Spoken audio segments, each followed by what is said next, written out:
నమస్తే రస్తా గారు. నమస్తే ఉషా. ఒకప్పటి జనరేషన్కి ఇప్పటి జనరేషన్కి కనుక మనం తేడాలు చూస్తే రిలేషన్షిప్లోకి ఎంటర్ అయిన తర్వాత అది వివాహ బంధం కావచ్చు, లేదు అంటే girl friend and boy friend కావచ్చు, డిసప్పాయింట్మెంట్ చాలా ఎక్కువగా కనిపిస్తున్నాయి. యాంగ్జైటీలని, డిప్రెషన్లని, స్ట్రెస్లని ఎన్నో కౌన్సిలింగ్స్ మీరు తీసుకుని ఉన్నాయి. కొన్నిసార్లు కౌన్సిలింగ్ చేసి వచ్చి ఆగు నాకు ఊపిరి ఆడట్లేదు ఉషా వింటుంటే అన్న సందర్భాలు చాలా ఉన్నాయండి.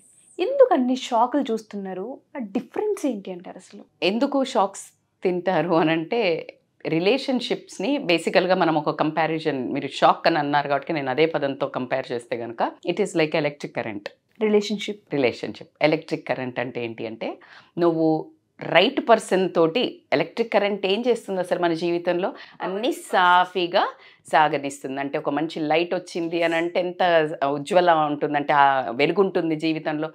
అది రైట్ పర్సన్ అయితే. అదే రాంగ్ పర్సన్తో కనుక నువ్వు కనెక్ట్ అయితే, ఒకవేళ రాంగ్ వైరింగ్ ప్లస్ మైనస్ ఉంటుంది, రెడ్ కలర్ ఎల్లో కలర్ అని చేసిందంటే ఏమవుతుంది, షార్ట్ సర్క్యూట్ అయి జర్రమని ఇట్లా వచ్చేసి పేలిపోతుంది. అప్పుడు మొత్తం వెలుగు పోయి జీవితము ఇల్లు చీకటికి అమ్ముకుంటుంది. ఎగ్జాక్ట్లీ అలాంటి పర్సన్స్ మన లైఫ్లో వచ్చినట్టయితే, రాంగ్ పర్సన్కి రాంగ్ వైరింగ్కి నువ్వు కనుక కనెక్ట్ అయినట్టయితే షార్ట్ సర్క్యూట్ అయి నీ జీవితం అంధకారము తయారవ్వడం జరుగుతుంది. ఇందులో ఎవరికైనా డౌట్ అయితే ఉండదు, ఎందుకంటే చాలా మెచ్యూర్డ్ ఎనఫ్ ఉన్నారు. మీ లైఫ్లో ఎంతమందికి ఆ ఎక్స్పీరియన్స్ ఉంది? నాకు రీసెంట్గా ఒక కౌన్సిలింగ్లో ఒక అమ్మాయితోటి మాట్లాడడం జరిగింది. పెళ్ళికి ముందు చాలా స్టోరీస్ చెప్పి, అంటే అందుకే అంటున్నాను, అంటే బేసికల్గా అసలు చెప్పిన మాటల్ని మాత్రమే నమ్మి వెళ్ళిపోతున్నాము. మరి మేడం ఎలా చూస్ చేసుకోవాలి అంటే టేక్ టైం. మీరు డేటింగ్ చెయ్యండి అని అంటే ఆ డేటింగ్ అంటే అర్థం ఏంటి అని అంటే రొమాన్స్లోకి వెళ్ళిపోయి వేరే అన్ని సరసాలు చేసుకొని సినిమాల్లోకి వెళ్ళి పబ్బుల్లోకి వెళ్ళి లేకపోతే ఇద్దరు కూర్చొని అందరు ఫ్రెండ్స్తో కలిపి ఉన్నప్పుడు మీకు ఏం తెలుస్తుంది ఆ మనుషుల గురించి? ఏమీ తెలీదు. ఎందుకంటే అక్కడ ఉన్నప్పుడు ఎవరు కానీ మంచిగానే బిహేవ్ చేస్తారా, చెయ్యరా? When you are really dealing with the core activities, like ఎలా అంటే నేను ఇప్పుడు వర్క్ చేసుకుంటున్నాను, నువ్వు వెయిట్ చెయ్యు, అప్పుడు ఒక హాఫ్ అన్ అవర్ లేటుకురా. మనం తీసుకునే టైంలో ఇటువంటివి చెక్ చేసుకోవాలి. నువ్వు ఇప్పుడు చాలా కొత్తవాడు అని చెప్పేసి సరే నేను వెళ్ళాలి, నాకు అర్జెంటుగా నువ్వు పని చేయబోయిన బాయ్ ఫ్రెండ్ వచ్చింది లేకపోతే నాకు గర్ల్ ఫ్రెండ్ వచ్చింది అని చెప్పేసి వెళ్ళిపోయావు. పెళ్ళయ్యాక రోజు అట్లా వెళ్తావా? అసలు ఛాన్స్ ఎందుకుంటుంది? ఎవరు ఊరుకోరు. కానీ ఇక్కడ ఏమొచ్చింది, నువ్వు ఆ రోజు వచ్చావు చూడు, ఎక్స్పెక్టేషన్. ఇప్పుడు ఏంటి, ఇప్పుడు అంటే చేసుకున్నాననే కదా. రియాలిటీలోనే ఉండండి. If you are prepared to take that relation into lifetime, show the reality. మన అమ్మ నాన్న ఏ విషయాలలో గొడవపడినారు, ఏ విషయాలలో నాన్న లేటుగా వస్తే, అమ్మ కర్రీ సరిగా ఉండకపోతే యుద్ధాలు జరిగినవి ఉండుంటాయి. నీ భర్త ఆర్ నీ భార్య డబ్బు దగ్గర ఓకే అడ్జస్ట్ అవుతారు. అరే ఈ వీక్ ఈ మంత్ మనము మూవీకి కానీ డేటింగ్కి వెళ్ళాం, ఒకవేళ వెళ్తే పార్క్కి వెళ్తాం, కాసేపు కూర్చొని వద్దాం, ఏం కొనుక్కోవద్దు, మనం మనీని సేవ్ చేసుకుందాం అని చూడు. రియాక్షన్ ఎలా ఉందో అసలు. వీళ్ళు మన లైఫ్ పార్ట్నర్స్. లేదురా ఇది ఈరోజు ఇది కొందాం ఇది చేస్తుంది, అతిగా చేస్తున్నారు అని అంటే I don't think so. They are going to be a little lamp in your life. They might get in to short circuit. మరి ఒకసారికే డిసైడ్ చేయాలా మేడం అంటే నో, చిన్నవి చేయాలి, చిన్న ఆరాటాలు. But show the reality. మన మనస్తత్వం ఏంటి? నాకు కోపం వస్తుంది, కొంతమందికి ఉంటుంది, అలా కోపం వస్తుంది అని చెప్పి నీ ఇష్టం వచ్చినట్టు అరవడానికి కాదు. బట్ నేను ఈ కైండ్ ఆఫ్ పర్సన్ రా, నాకు కొంచెం లేట్గా ఉన్నా లేకపోతే నేను చెప్తాను, చాలా మీకు కూడా చెప్తాను. ఐ క్లియర్లీ సే నా లైఫ్లో రెండు నాకు ఇష్టం ఉండండి. ఒకటి వెయిటింగ్, ఒకటి వేడి అని చెప్తాను, అంటే ఊపిరి అంటే లైక్ గాలి ఆడాలి. You need to know what is intolerance దేనికి మీకు. అలా అని నేను భరిస్తాను. When it comes to the time ఏదో ఒకటి చిన్నది అనుకోని ఏమైనా జరుగుతాయి, hold. But that opposite person should know okay ఇవి వీళ్ళకి కొంచెం పర్టిక్యులర్గా ఉండాలి. ఇప్పుడు మీకు కంటెంట్ ఇలాగే రావాలి, you are particular, so I need to be very conscious. Usha ముందు మనం ఈ కంటెంట్ మీద చాలా బాగిద్దాం. సో మ్యామ్ నాకైతే ఇట్లాగా I know what you want, you know what I want. మీరు ముందే చెప్తారు మేడం కదా ఏసీ పెట్టు. That's how the importance of exchange of respect, exchange of importance, exchange of opinions. Yes, making sense? ఇప్పుడు ఈ relation cut అవ్వడానికి, short circuit అవ్వడానికి ఎక్కడ ఛాన్స్ ఉంది? లేదు. లేదు. Always when we do videos it will bloom because we work a lot. Positively we share opinion. Positive minus లేవా? బరాబర్ ఉంటాయి. మనుషులు ఇద్దరు సేమ్ ఎలాగా ఉంటారు? ఉండరు. అసలు ఐడెంటికల్ ట్విన్స్. నా ఇద్దరు పిల్లలు ట్విన్స్, మీకు తెలుసు. అసలు ఒక ఆమెకి ఫుల్ నాన్ వెజ్ ప్రియురాలు, ఒక ఆమె ఫుల్ వెజిటేరియన్. ఒక ఆమె చాలా మాట్లాడుతుంది, ఒక ఆమె చాలా, మీరే చూసారు, క్వైట్.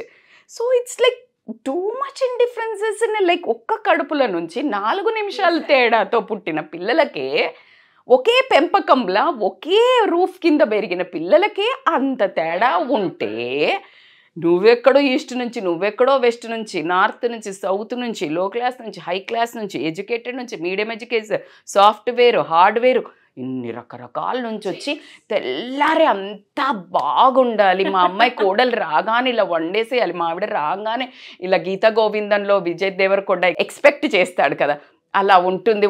నీకు యాక్షన్లేమో లేడీ బాస్ లెక్క కావాలి, గ్లామరస్ డాల్ లాగానేమో మీకు మళ్ళీ దీపికా పదుకోన్ లాగా కనిపించాలి, సౌమ్యంగా గ్రేస్ఫుల్గానేమో ఇంకో హీరోయిన్ లాగా కనిపించాలి, మళ్ళా సడన్గా బ్యాక్ సైడ్కి అయితే సావిత్రి లాగా ముగ్గేసి కనిపించాలి. ఏంటి ఇన్ని ఎక్స్పెక్టేషన్స్ ఆ మనిషికి? పాసిబిలిటీయా తల్లి? నీకు ఏ రోల్ ప్రియారిటీయా వాళ్ళకి కనెక్ట్ అవ్వండి. అప్పుడు లైట్ వస్తుందా లేదా షార్ట్ సర్క్యూట్ అవుతుందా?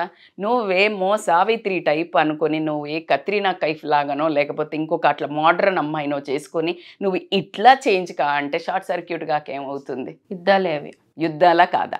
So you need to be. నేను చాలా సరదాగా చెప్తున్నాను, బట్ ఒక్కసారి కూర్చుని మీరు ఆలోచించండి, మీ టేస్ట్ ఏంటి. If you are going to connect with the friends అయినా కూడా ఆ ఫ్రెండ్స్ ఫుల్ అసలు ఎమోషనల్గా కనెక్ట్ కారు, చిల్ బ్యాచ్. నువ్వు అక్కడికి పోయి ఫుల్ ఎమోషనల్గా కనెక్ట్ అయ్యి మనం ఇట్లుందామే అట్లుందామంటే అలా నువ్వు రేపు ఇంకొకరితో పోతా అన్నదంటే నువ్వు హర్ట్ అవుతే you are connecting to the wrong person. She will just అట్లా త్రో యూ అవే. బట్ నువ్వేమో రాంగ్ కనెక్షన్ ఎన్నుకున్నావు. చిన్న చిన్న షాకులు కొట్టి ఆ మనుషులకు, కొంతమంది పాతకాలంలో కూడా చెప్పేది, ఇక్కడ ఇట్లా ఊరికే ఉంటుంది వైర్ని ఇట్లా కొట్టంగా ఆ నరాలంతా చచ్చుబడిపోయి సెన్స్ తెలియదు. అలా జీవితంలో అలా చచ్చుబడి డిప్రెషన్లోకి వెళ్ళిన మనుషులు ఎంతమంది ఉన్నారు? ప్రతిసారి వెళ్ళి రాంగ్ వైరే పట్టుకుంటాడు దరిద్రుడు. నా దగ్గరకు ఒక అమ్మాయి వచ్చింది, madam how I end up in choosing always toxic people madam. ఎంత బాధేసిందో నాకు ఆ వర్డ్కి. How why? నేను కొన్ని షీట్స్ ఇచ్చి దెన్ ఐ సెడ్ లైక్ ఈసారి ఇవి అబ్జర్వ్ చెయ్యి, కావాలంటే ఇక్కడికి తీసుకురా. నేను ప్రతిసారి ఎలా మోసపోతాను అని అడిగితే నా దగ్గర ఆన్సర్ ఏముంది? చాలా బాధ వేసింది. Why I end up in choosing wrong people every time. తెలిసింది కాబట్టి వాళ్ళు రాంగ్ అని చెప్తుంది. ఎప్పుడు మోసపోతున్నాను మేడం? ఇప్పుడు ప్రతిసారి దానికి ఎందుకు అటాచ్ అవుతుందన్న విషయం పైన క్లారిటీ లేదు. Because she wants some wrong connection, wrong things, easy things, fast happiness. ఇలాంటివి ఎప్పుడైతే మనం ఎక్స్పెక్ట్ చేస్తామో అది ఎప్పుడైనా షార్ట్ సర్క్యూట్ అవుతుంది. ఎక్కువ షార్ట్ సర్క్యూట్ అయితే మనకి పాతకాలంలో ఊర్లో ఇట్లా రాంగ్ కనెక్షన్ ఇచ్చి డైరెక్ట్ కరెంట్ పెట్టుకుందరు, అవునా కాదా? అది ఎంత పెట్టుకుంటామో అది షార్ట్ సర్క్యూట్ అయితే దానికి బ్లాస్ట్ ఎట్లా ఉంటుంది చెప్పండి. So exactly that wrong connections, అది నువ్వు ఈజీ కనిపెట్టలేరు, బయటపడిపోతాము అని అనుకుంటే కనుక అది షార్ట్ సర్క్యూటే అవుతుంది. ఎప్పుడైతే ఆథెంటిక్గా బిల్ పే చేసి ఆథెంటిక్గా కనెక్షన్ తీసుకొని ఆ కనెక్షన్ పోయి బుక్ చేసుకొని ఆ కనెక్షన్ వచ్చి వాళ్ళు ఎంక్వైరీ చేసి పెట్టి ఇవన్నీ చేసిన కనెక్షన్ అన్నిట్లలోకి ప్రాపర్ ఎలక్ట్రిక్ మ్యాన్ని పెట్టి అన్ని కనెక్షన్స్ ఇస్తే ఏమనవుతుందా? సో దీని అర్థం ఏంటి అంటే పేరెంట్స్ ఇన్వాల్వ్మెంట్ అవ్వనివ్వండి, మీ మెచ్యూరిటీ, మీ ఎక్స్పీరియన్స్, యూసేజ్ అన్న కానివ్వండి, ఇలాంటి వీడియోస్ చూసన్న కొన్ని అవగత తెచ్చుకొనివ్వండి. లేకపోతే మీకు ఒక పాస్ట్ రిలేషన్లో చిన్నప్పుడు స్కూల్లో జరిగిందా, కాలేజ్లో జరిగిందా, అమ్మాయిలతో జరిగిందా, you use that experience as a reframe చేసి రీడైరెక్ట్ చేసుకొని ఒకసారి రిలేషన్షిప్లో ఇక్కడ ఏదో ఒక ప్రతి ఒక్కళ్ళకి ఒకటి తగులుతుంది. ఆ తగిలిన దగ్గర నుంచి you need to reframe the experiences and redirect your అసలు ఏం నేర్చుకోవాలి నా లైఫ్ నుంచి, నాలో ఏదో మిక్స్ చేయకుండా. I always introspect. ఎందుకు ఇట్లా జరుగుతుందంటే నేను ఓవర్ ఎమోషనల్ అటాచ్డ్ ఏమో. I need to tune down boss. ఎందుకంటే దెబ్బ తగులుతుంది. నేనైతే చెడ్డగా ఏం చెయ్యను, బట్ ఎందుకు అవుతుంది? Maybe over attached. అది నా మైనస్ పాయింట్, వాళ్ళ మైనస్ పాయింట్ కాదు. ఎవరు కరెక్షన్ చేసుకోవాలి? మనము ట్యూన్ డౌన్ చేసి. So you need to understand. కాబట్టి కనెక్షన్, ఒక రిలేషన్ని ఫామ్ అయ్యే ముందు కనుక షాకులు తగలకుండా ఉండాలి అని అంటే షార్ట్ సర్క్యూట్లు, take time, take a proper principles అనే చెప్పాలి. ప్రిన్సిపల్స్ ఎలక్ట్రిసిటీ డిపార్ట్మెంట్ నుంచి ప్రాపర్ ఆథెంటిసిటీ లాగా మనకు ఒక పెద్దోళ్ళో, మెంటర్స్, ఒక మంచి ఫ్రెండ్స్, ఆల్రెడీ ఒక రిలేషన్లో కౌన్సిలింగ్, ఎగ్జాక్ట్లీ ఒక రిలేషన్లో మంచిగా ఉన్న వాళ్ళు, మీరు అన్నట్టు ప్రీ మ్యారిటల్ కౌన్సిలింగ్కో, ఒక బాయ్ ఫ్రెండ్ని చూస్ చేసుకునే ముందు కూడా మేడం ఇలా ఉన్నాయి, బట్ నాకు ఇలా అనిపిస్తుంది, can we go? Yeah, you can take a guidance, nothing wrong in that. ఆ చేతులు కాలేదానికంటే ముందు ప్రికాషన్స్ తీసుకోవడమే మంచిది. Prevention is better than cure. చాలా బాగుందండి, చాలా మంచి ఎగ్జాంపుల్. అటువంటి షాక్స్ తగలకుండా ఉండాలంటే premarital counselling is the best option అని చెప్తాను నేనైతే. థ్యాంక్ యూ రస్తా గారు, thank you so much. Thank you so much Usha. Suman టీవీలో మీ పర్సనల్ అండ్ బిజినెస్ ప్రమోషన్స్ కోసం కింది నెంబర్కి కాంటాక్ట్ చేయండి.